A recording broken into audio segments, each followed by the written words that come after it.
What's going on, everyone? So credit is where credit is due, and D'Angelo Russell really deserves a lot of credit. He has really embraced and bought into the bench role, which credit JJ Redick for building that relationship with D'Angelo Russell as well. But D'Angelo Russell really does deserve credit. I've been very critical of D'Angelo Russell. Many of you, I know, have been very critical of D'Angelo Russell, and he's a guy that I've always had concerns with going to the bench, right? We've had conversations about Reeves or D'Lo or Rui or any of these guys going to the bench. But my problem has been, if you look at past incidents, D'Angelo Russell just doesn't buy in. He gets in his own mental. His production just tanks. He's usually posting cryptic tweets and, pouting on the bench and on the sidelines. And this offseason, he talked about how, I left all my baggage at the door when we changed coaches, that, hey, I'm going to buy in, I'm going to do whatever is necessary for this team. He's even reiterated all of these statements, and he said he's just going to be more of a professional.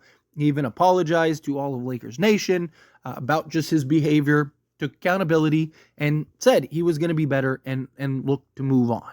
And he's done it, right? Like, it's a lot of players, a lot of people, period, say things, and then push comes to shove, and all of a sudden, that changes. And D'Angelo Russell has really stuck to it and has completely changed the bench, has completely changed the dynamic overall of this team. And I know many of you might be thinking, Tyler, how did he change the dynamic already? It's been 2 games.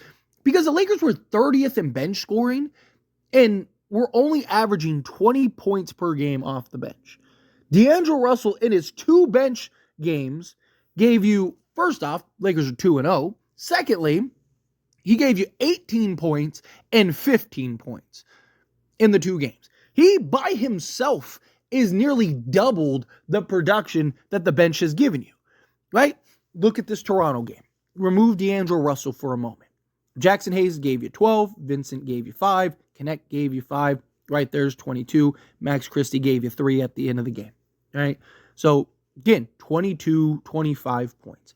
Lakers are averaging around 20 points per game. Remove Max Christie because, again, it was at the very end of the game. It wasn't in the thick of it. Hayes, Vincent, Dalton Connect were in the thick of it. Also, Jackson Hayes played more minutes than usual because of Anthony Davis's injury, but we'll just keep those things together. Just take off Christie's 3 points, right? Gave you 22 bench points, which is around the average that this Lakers team is scoring. It's basically what the Lakers are averaging. D'Angelo Russell gave you 15. Literally. Lakers go from basically 20 to 40, right? Like, it's the difference is huge. And then also now you get to add in a guy like a Cam Reddish, who he has been spectacular. He deserves all the credit. Is he like the perfect player ever? No, right? But he's doing everything we need and playing the role that we're asking him to play perfectly. Right? No one's expecting him to come in and be a 45% three-point shooter and be this 20-point-a-game scorer or anything like that. Obviously, we'd all love it. But if he can give you just 8 to 10 points on somewhat efficiency, knock down a 3 or 2 a game, right? Basically give you what he gave you last game. I'd like a little better rebounding from him, right? But you look at the other games, he gave you 5 and 6 rebounds, right? And he had that first game where, he actually got rotation minutes and then ended up starting. So he gave you 5 and 6 rebounds in those games. If he can kind of stay around there, then that's huge. Right, if he can give you 8 points, 4 to 6 rebounds, occasional assist, but just be absolute clamps defensively, beautiful. Absolutely beautiful. And then now D'Lo and his playmaking and his scoring, and now he gets to be more aggressive. He gets to kind of go and find his shots, right? He can still get the minutes. He still played 27 minutes, right? So he can still get the minutes. He can still get the run. He can still get the opportunity. Again, like, credit JJ for getting D'Lo to buy in, right? Because Darvin Ham was not able to get D'Lo to buy in, as we saw. And once Christian Wood gets back, right, and I've talked about this before, but, once Christian Wood gets back, we might actually have a comparable bench, right? We might actually have what looks like a decent bench, right? Because, again, Christian Wood is another guy that can come in and give you 15 to 20 a night. I mean, even before D'Lo went to the bench, I talked about how Christian Wood could be a huge impactful player for the Lakers. Because, again, he has been proven in other places, Houston and Dallas and stuff, that he can go give you 17-6 off the bench. Right. And so I even said, if you could get something like that, if you could just go from, 20 points average a game between four guys to Christian Wood by himself can go get you 12 to 15, let's say on the low end, right? Just to be conservative. Let's say it's not 17. Let's say it's 12, right? Like that extra 12 points, all of a sudden Lakers are 32 points per game average, right? Like that's a huge stride. Now they're middle of the pack as far as the bench goes rather than dead last. Right? Like that's a huge difference. Okay, well now if you add Christian Wood and let's say he can go give you 12 points a night off the bench, and then you add D'Angelo Russell, who if he can go give you 15 to 17 a night off the bench, all of a sudden you have 30 points of bench production, anywhere from 27 to 30 points of bench production just between two guys. You add in Dalton Knecht. If Dalton Knecht can find any form of consistency, right, he can chip in 8-10 points. Lakers might actually have a very good bench at that point. Because now Lakers might be able to create, 40 points a game in bench production. That completely changes this team. I mean, any team that goes from zero production in the bench unit to all of a sudden now you have 40, like that's huge. It's a big difference. And then Lakers are better balanced defensively and offensively overall. But again, it defaults back to D'Lo. Because D'Lo was the one that had to buy in. And look, don't get me wrong, it's not like D'Lo's been a model the last few seasons, right? Even with the Lakers, he's had his issues, and then the pouting, and then obviously the playoffs and stuff like that. But also, if the Lakers can kind of figure out their rotation and stuff like that, kind of get it better, maybe get a key trade or two. Look, I still believe the Lakers need a trade.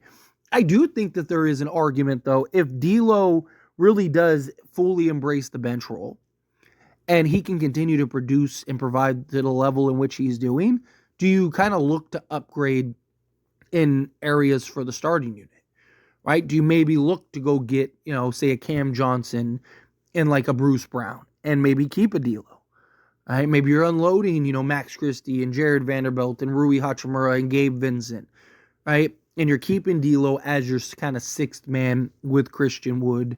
Maybe can you go pull off a Walker Kessler or a Valanciunas and then maybe go get one or two guys for the starting unit. And then all of a sudden it's like, wait a minute, like now the Lakers have 40 points in bench production. You got two-way players, got a backup big. Right? All of a sudden Lakers could be a completely different team. Right? I'm not saying you don't trade D'Lo at all. I'm not saying like, now that he's on the bench, he's untouchable. But I do think if he really buys in and he really is able to consistently give you, 15 to 20 a night off the bench, I think that there's more incentive to keep him now to where now you don't have to force the issue. Where it kind of feels like, he's really the odd man out. There's not really any room for him. You kind of got to move off of him at some point. Where now, at least from a negotiation standpoint, right, if you're the Lakers, you kind of have that leverage now of like, hey, we don't have to trade D'Lo. Right, D'Lo's bought in. He's been great off the bench for us. We can keep him on the bench, and he can just be our sixth man, right? Especially if he actively tries to go out there and compete and maybe potentially even win six. It could be huge for the Lakers, right, to have a potential six-man candidate. And also, I think that this is a good kind of opportunity for D'Lo, right? Like this, the problem is his perception is like he's not consistent, right? Particularly come playoff time. And he wants to be the guy. He wants to be the point guard. He wants to be where now, if he's willing to show, hey, I'll come off the bench, I'll do what's necessary, right? I'll play into the team idea, the team dynamic. There's a lot of teams that, they don't need a starting point guard.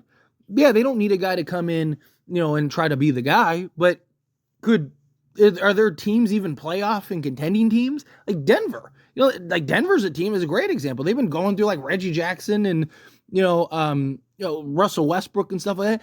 There's several teams in the league that could absolutely use a playmaker and shooter scorer off the bench, such as D'Lo.